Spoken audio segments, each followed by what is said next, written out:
নেক আমল করিও,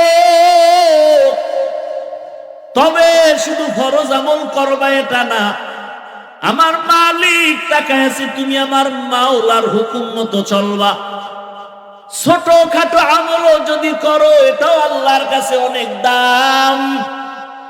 আল্লাহর এক বান্দি জীবন ভর শুধু গুনাহ গুনাহ গুনাহ, একদিন রাস্তা দিয়া চলতেছে, হঠাৎ করে দেখে একটা কুকুর পানির পিপাসায় কান্না করে।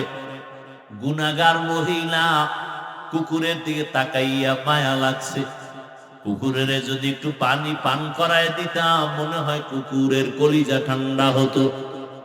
অন্তরে মায়া, দৌড়াইয়া গেল কোথায় পানি পাই।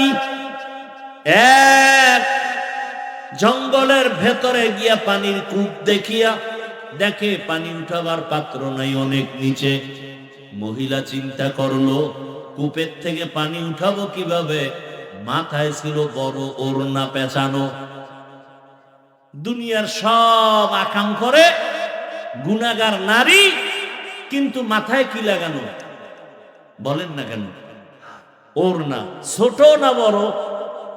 আমাদের আম্মা জানেরা, বোনেরা ওড়না পরে না, যাও পরে তাই স্টাইলার ফ্যাশন, ঠিক নি? আবার